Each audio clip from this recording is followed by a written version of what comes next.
Hi everyone, model set का solution कर रहे थे हम लोग। पार्ट 1 हो चुका था ऑब्जेक्टिव टाइप वाले सभी। अब इसका part 2 subjective, part 2 subjective type.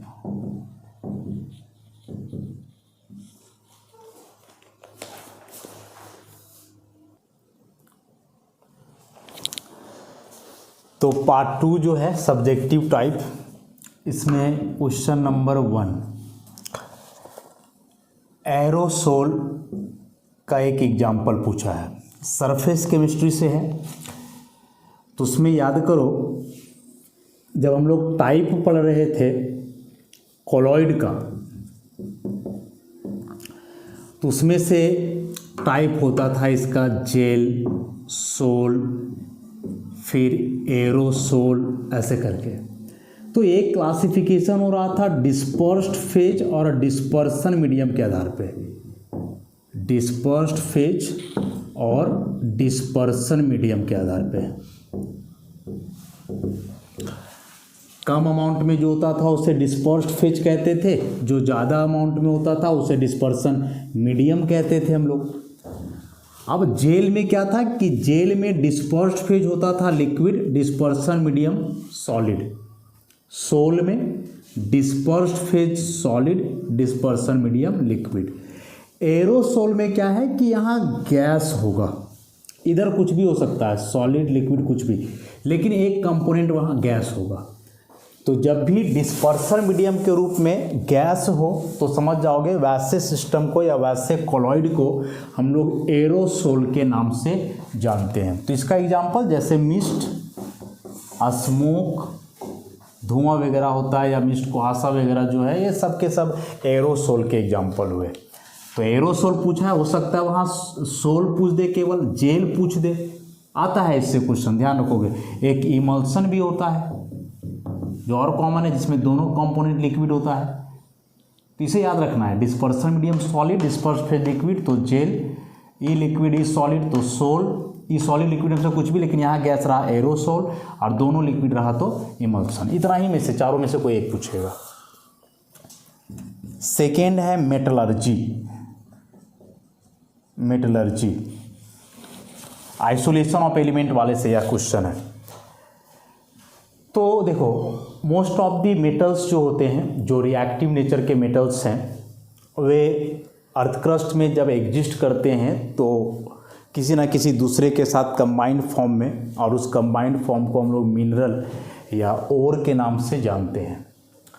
उस मिनरल से मेटल को अलग करने का जो कंप्लीट प्रोसेस होता है, उस कंप्लीट प्रोसेस में बहुत सारा चीज़ है। सबसे पहले उसका कंसंट्रेशन है, देन उसका रिडक्शन है, फिर ऑक्सीडेशन है या रिफाइनिंग है, बहुत सारा प्रोसेस होता है। तो यह जो कंप्लीट प्रोसेस होता है किसी भी मेटल को उसके ओर से अलग करने का, इसी कंप्लीट प्रोसेस को हम लोग कहते हैं metallurgy. So the complete process of obtaining a pure metal from one of its ore is called metallurgy. इतना सा बात याद रखोगे। इसमें से मेनली 3 स्टेप है, कंसंट्रेशन, बीच में रिडक्शन या ऑक्सीडेशन जिसमें अलग अलग चीज़ है, और उसके बाद फिर लास्ट में रिफाइनिंग आ जाता है। इस सब का अलग अलग ये है, तो उसको चैप्टर में फिर से ध्यान से जब आगे आएगा तो देखेंगे उसको लोग। नेक्स्ट क्वेश्चन नंबर 3 इंपॉर्टेंट है, कंसेप्चुअल क्वेश्चन है। Question number 3, among hydrides of group 15 elements which has lowest boiling point.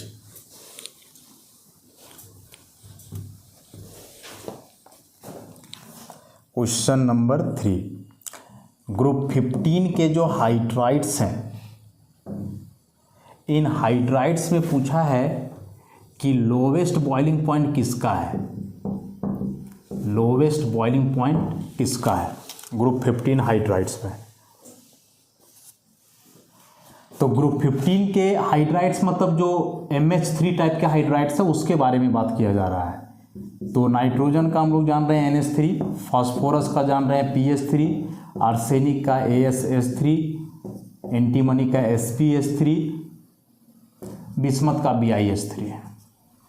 इनके बॉइलिंग पॉइंट का वेरिएशन क्या है कि डाउन दी ग्रुप जाने से बॉइलिंग पॉइंट बढ़ता है, मास बढ़ने की वजह से boiling point increases, molar mass बढ़ेगा इसलिए बॉइलिंग पॉइंट भी क्या होता है, बढ़ता है डाउन दी ग्रुप जाने से। तो उस हिसाब से BiH3 का सबसे ज़्यादा होगा, NH3 का सबसे कम होगा। लेकिन NH3 के जो मॉलिक्यूल्स हैं आपस में हाइड्रोजन बॉन्ड से एसोसिएटेड है। NH3 में जान रहे हैं इसमें हाइड्रोजन बॉन्ड बनने का है ना, जो कंडीशन होता है हाइड्रोजन बॉन्ड बनने का कि हाइड्रोजन कोई मोर इलेक्ट्रोनेगेटिव एटम से होगा, फ्लोरीन, नाइट्रोजन या ऑक्सीजन से। तो इसमें हाइड्रोजन नाइट्रोजन से जुड़ा हुआ है, इसका मतलब हुआ NH3 के मॉलिक्यूल्स आपस में हाइड्रोजन बॉन्ड से जुड़े हुए रहेंगे और जिस लिक्विड में हाइड्रोजन बॉन्डिंग आ गया उसका बॉइलिंग पॉइंट ज़्यादा होता है, कम नहीं होता है कभी। तो उस हिसाब से NH3 का कम होना चाहिए था लेकिन हो जा रहा है ज़्यादा, रीजन हाइड्रोजन बॉन्डिंग। PH3 में हाइड्रोजन बॉन्ड नहीं है, इनमें नहीं है, तो इस सब में से किसी में हाइड्रोजन बॉन्ड नहीं है, तो फिर इस सब में केवल और केवल हम लोग मोलर मास देखने वाले हैं, केवल मोलर मास।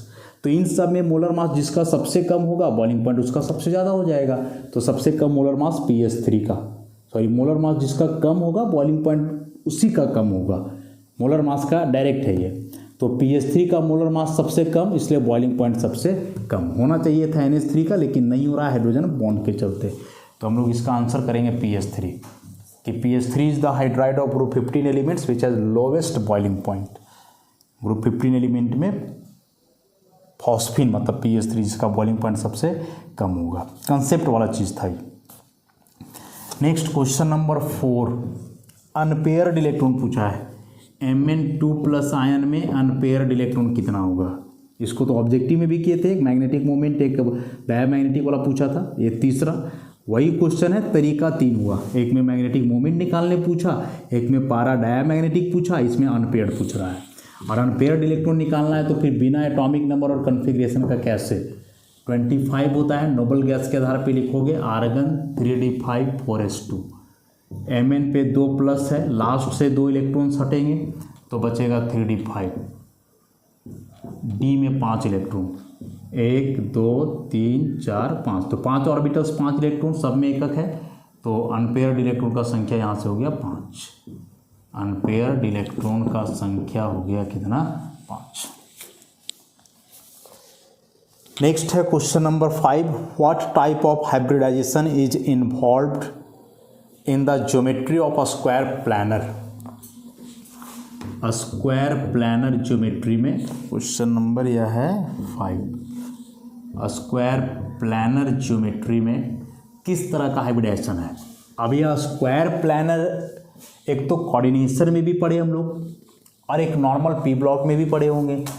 तो कोऑर्डिनेशन में जो स्क्वायर प्लानर पढ़े उसमें हाइब्रिडाइजेशन हो रहा था DsP2 या फिर sp2d, दोनों होता था। DsP2 नॉर्मल था, sp2d एब नॉर्मल था, जो कुछ सिलेक्टिव कॉम्प्लेक्स के लिए हो रहा था, जैसे CuCN का होल 4 पर 2-, जैसे CuNH3 का होल 4 पे 2+, कुछ सिलेक्टिव कॉम्प्लेक्स के लिए हो रहा था और ये कॉमन था मैक्सिमम में। अच्छा, एक नॉर्मल कोवलेंट मॉलिक्यूल लोगे जैसे HCF4, तो शेप इसका भी स्क्वायर प्लानर है, लेकिन हाइब्रिडाइजेशन यहाँ sp3d2 होता है। हालांकि इसमें ज्योमेट्री की बात करेंगे तो इलेक्ट्रॉन सहित ज्योमेट्री, जो लोन पेयर बच रहा है उसके सहित ज्योमेट्री देखोगे तो ऑक्टाहेड्रल होता है, विदाउट लोन पेयर देखोगे तो स्क्वायर प्लानर होता है।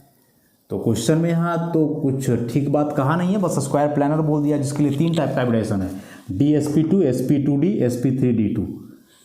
तो लिखा तो कुछ भी जा सकता है, लेकिन प्रयास करोगे कि कोऑर्डिनेशन के आधार पे इसे हम DsP2 लिखें या sp2d लिखें, क्या कि sp3d2 कहने का मतलब ऑक्टाहेड्रल दिमाग में आता है जनरली।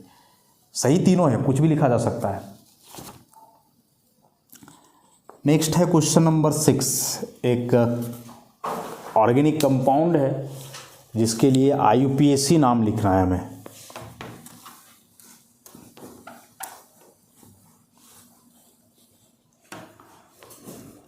IUPAC नाम।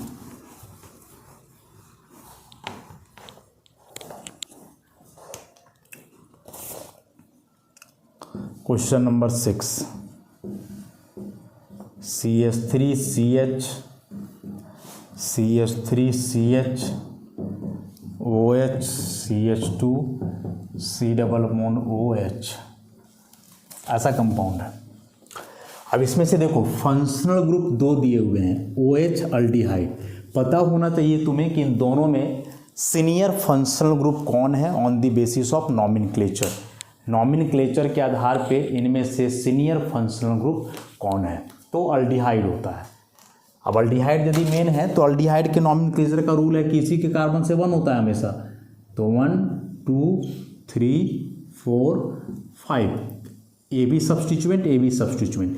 OH का सब्सटीट्यूएंट नेम हाइड्रोक्सी, CH3 का मिथाइल। अल्फ़ाबेटिकली देखोगे H और M में पहले आता है H, तो नाम हो जाना है इसका 3 हाइड्रोक्सी 4 मिथाइल, 5 कार्बन का हो जाएगा पेंटेनल, ऐसा 3 हाइड्रोक्सी 4 मिथाइल पेंटेनल।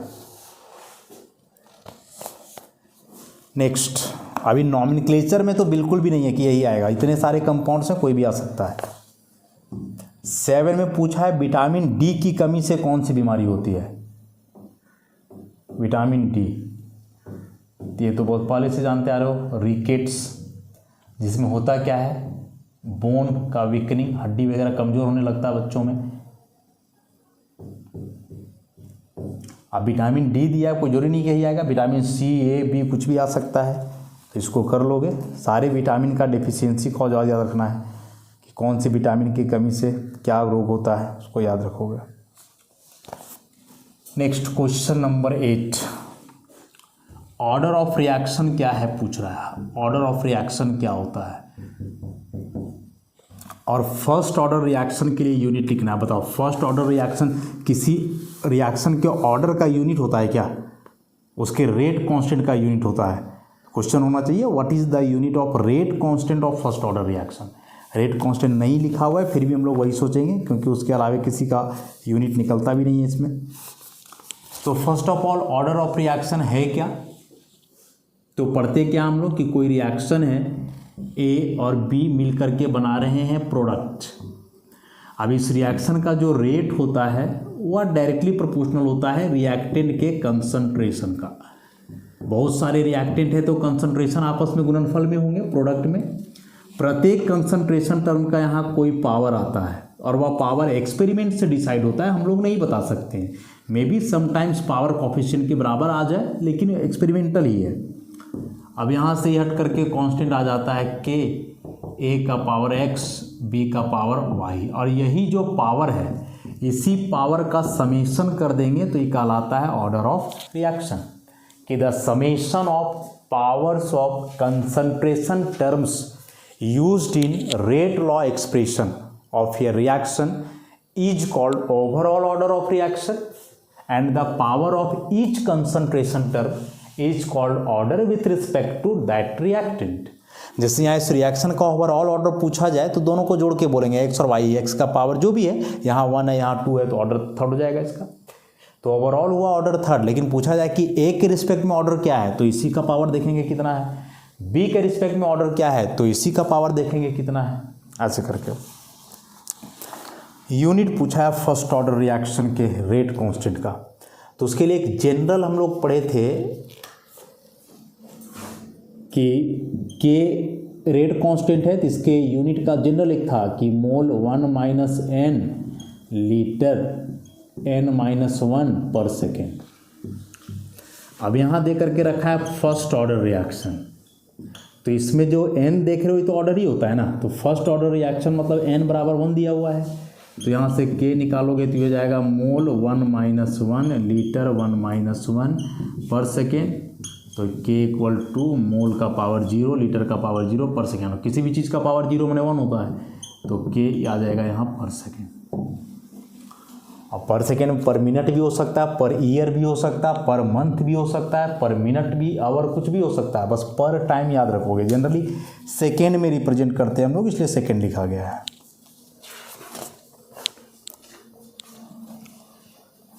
या तो क्वेश्चन नंबर 8। 9 में फिर से सरफेस केमिस्ट्री से क्वेश्चन है। फिजिक्स ऑप्शन और केमिक्स ऑप्शन में अंतर पूछा है। फिजिकल एड्जॉर्प्शन और केमिकल एड्जॉर्प्शन बड़ा इंपॉर्टेंट क्वेश्चन है।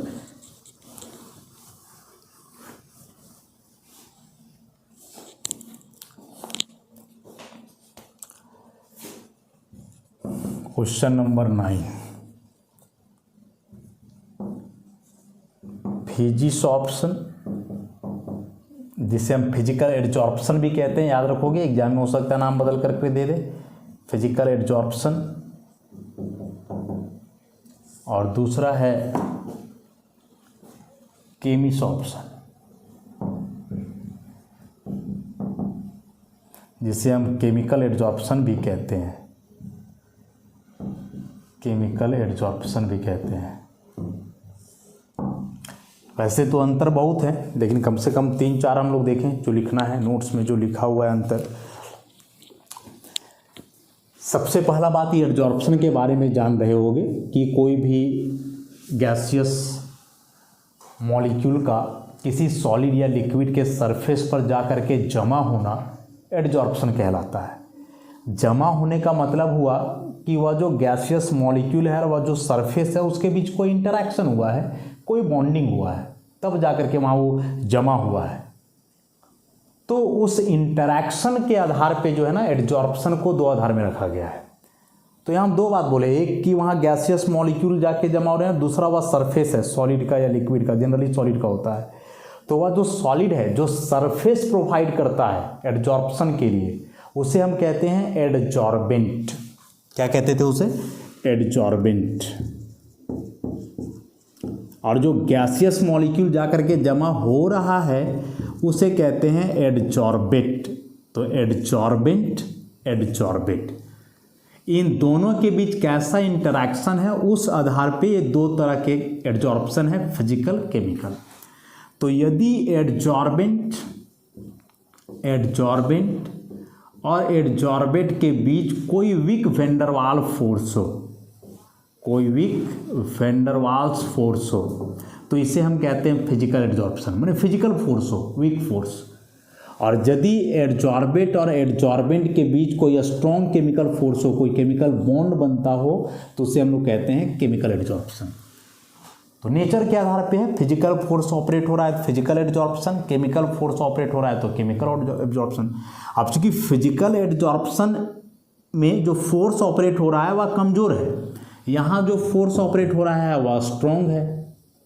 अब फोर्स जितना मजबूत होगा एडजॉर्बेट और एडजॉर्बेंट के बीच का, उतना ज़्यादा एनर्जी प्रोसेस से रिलीज होगा, जिसे हम इंथैल्पी ऑफ एडजॉर्प्शन कहते हैं, enthalpy of adsorption.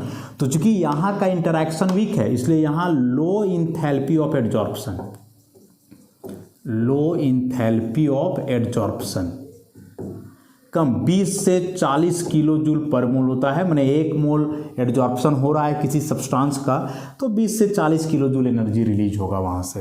Adsorption exothermic nature का है। और इसमें है हाई इंथैल्पी ऑफ एडजॉर्प्शन, 80 से 240 किलो जूल पर मोल।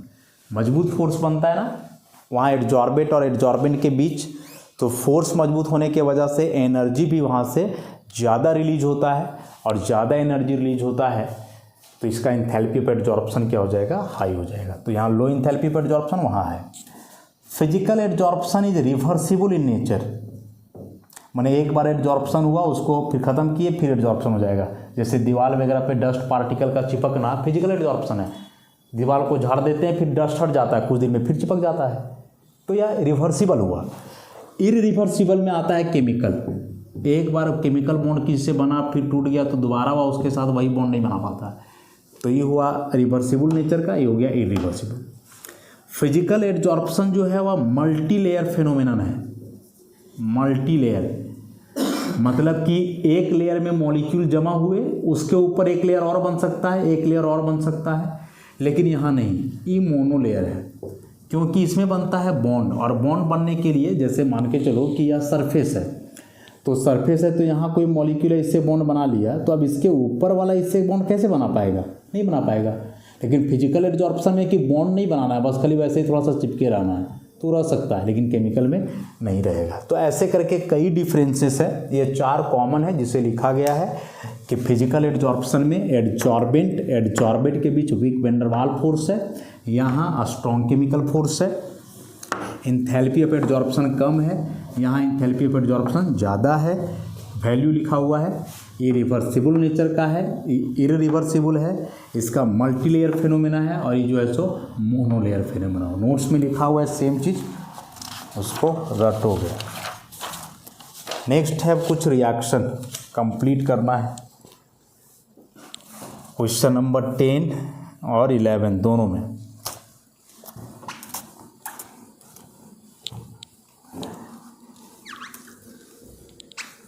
और इसमें से एक दो रिएक्शन तो वही है जो पीछे ऑब्जेक्टिव में हम लोग किए थे। क्वेश्चन नंबर 10 का ए, CH3 CH2 CH double bond CH2 plus HBr, और यहाँ लिखा हुआ है परऑक्साइड। अगला केस जो इसका होगा सेम, HBr जरूर रहेगा लेकिन परऑक्साइड लिखा हुआ नहीं रहेगा। HBr जरूर होगा लेकिन वहाँ परऑक्साइड लिखा हुआ नहीं रहेगा। तो इस चीज़ को हम लोग जान रहे हैं भली भांति। HBr लिखा हुआ है मार्कोवनिक एडिशन, परऑक्साइड भी है एंटी मार्कोवनिक एडिशन। मार्कोवनिक एडिशन देखे हुए पहले कि पॉजिटिव पार्ट डबल बॉन्ड का उस कार्बन पे जुड़ेगा जहाँ हाइड्रोजन ज़्यादा है, तो H+Br माइनस H+ जुड़ेगा CH2 के पास, तो यहाँ से प्रोडक्ट बन जाता CH3 CH2, ये हो जाएगा CH3 और Br बीच में। ये तब जब ऐसा केस होता, परऑक्साइड नहीं रहता। अभी जो क्वेश्चन उसमें परऑक्साइड है, एंटी मार्कोवनिक, माने इस बार हाइड्रोजन को जोड़ना है डबल बॉन्ड के उस कार्बन पे जहाँ हाइड्रोजन कम है, तो ये हो जाएगा CH3 CH2 CH2 CH2 और यहाँ हो जाएगा Br। तो यहाँ से 2 ब्रोमोब्यूटेन बन जाएगा और वहाँ से 1 ब्रोमोब्यूटेन। बी नंबर में इसको तो उसी समय बता दिए थे ऑब्जेक्टिव में ही, CH3 CH2 Br plus AgCN। AgCN है तो AgCN है मतलब ये उल्टा जाकर के वहाँ जुड़ने वाला है, CN बन जाएगा NC, CN बन जाएगा क्या NC, इथाइल आइसोसाइनाइड। यही KCN रहता तो यहाँ CN ही जुड़ता, इथाइल साइनाइड। AgCN था तो NC हो गया। ऑब्जेक्टिव में वहाँ KCN दिया था, सब्जेक्टिव में बना करके इसे AgCN कर दिया। नेक्स्ट 11 नंबर में वही करना है, कंप्लीट करना है रिएक्शन को।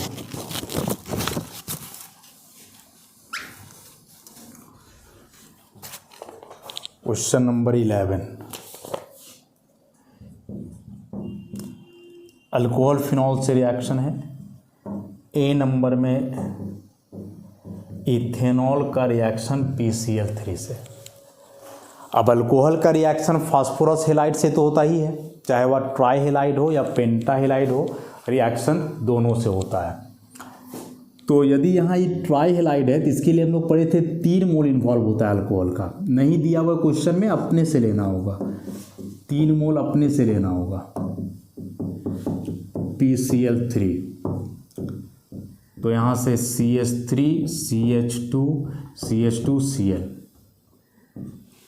ऐसा तीनों क्लोरीन इसका 3 मोल में जुड़ेगा और यहाँ से 3 OH निकलेगा और यहाँ P बचेगा, तो मिल करके हो जाता है क्या H3PO3 फास्फोरस एसिड।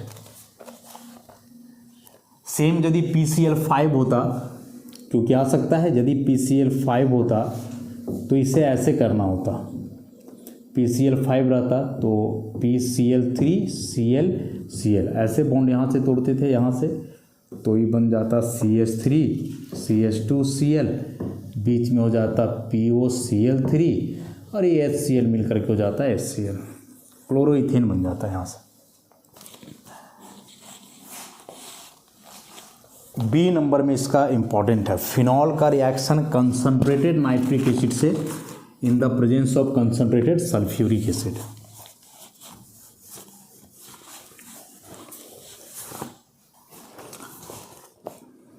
इलेवन का पी, फिनॉल, इसका दोनों बता देते हैं। अभी जो क्वेश्चन में दिया हुआ है वह है concentrated HNO3 in the presence of concentrated H2SO4। एक ऐसा भी आ सकता है डाइल्यूट HNO3, दोनों फिलहाल कंसनट्रेटेड HNO3 है तो यहाँ से तो पोली सब्स्टिट्यूशन होना है, ऐसा इस तरीके से 2,4,6 ट्राई नाइट्रोफिनॉल, जिसे हम पिक्रिक एसिड भी कहते हैं, पिक्रिक एसिड। और वही यदि डाइल्यूट रहता तो मोनो सब्स्टिट्यूशन होता है। यहाँ पोली सब्स्टिट्यूशन हुआ है, बहुत सारे पोजीशन पर एक बार जाकर के जुड़ा है, और ऐसे में मोनो होता तो मोनो सब्स्टिट्यूशन में एक जगह जुड़ता, केवल ऑर्थो पे या फिर पारा पे। तो OH एक बार ऑर्थो नाइट्रोफिनॉल बनता, ऑर्थो नाइट्रोफिनॉल, और दूसरा केस में NO2 पारा पे जाकर के जुड़ता तो पारा नाइट्रोफिनॉल बन जाता। इससे एक क्वेश्चन अलग आ सकता है, मोस्ट ऑफ दी जो इलेक्ट्रोफिलिक सब्स्टिट्यूशन रिएक्शंस होते हैं ना, उनमें से पारा प्रोडक्ट मेजर होता है, लेकिन ये जो नाइट्रेशन वाला केस है फिनॉल का, इसमें से ortho product is the major, para product minor. और ऑर्थो मेजर क्यों होता है? वजह यहाँ का हाइड्रोजन बॉन्डिंग, इसे हम लोग कहते हैं intramolecular hydrogen bonding, intramolecular hydrogen bonding. और यहाँ एक और मॉलिक्यूल के बीच होता है तो इंटर, और यही हाइड्रोजन बॉन्डिंग के वजह से इसका बॉइलिंग पॉइंट होता है ज़्यादा 245 डिग्री सेल्सियस, इसका बॉइलिंग पॉइंट होता है कम 217। बॉइलिंग पॉइंट कम है इसीलिए यह स्टीम वोलाटाइल है, आसानी से वेपर में बदल सकता है, ई नहीं बदलेगा, नॉन वोलाटाइल। और ये अलग अलग बॉइलिंग पॉइंट होने की वजह से इन दोनों का सेपरेशन आसान होता है, और वो जो सेपरेशन का टेक्निक है उसे कहते हैं स्टीम डिस्टिलेशन। 4-5 तरीके का क्वेश्चन इससे बनता है। मेजर कौन है, स्टेबल ज़्यादा कौन है, क्यों स्टेबल है, सेपरेशन क्यों हो सकता है, बॉइलिंग पॉइंट ज़्यादा किसका होता है, ऐसे कई तरह का रिएक्शन। फिलहाल इसका जो भी क्वेश्चन था उसका आंसर ये है, कंसनट्रेटेड नाइट्रिक एसिड है तो पिक्रिक एसिड बनने वाला है, जो कि बहुत स्ट्रॉन्ग एसिड होता है। डाइल्यूट रहता तो ये बनाते, और यदि ये आता तो इससे 3-4 तरह का क्वेश्चन अलग से बनता। समझ रहे हो? तो इतना करोगे, क्वेश्चन नंबर 11 तक करवा दिए हैं। इसके बाद के जो क्वेश्चंस हैं बचे हुए उससे हम लोग करेंगे नेक्स्ट लेक्चर में। तो आज के लिए इतना ही रखते हैं, धन्यवाद।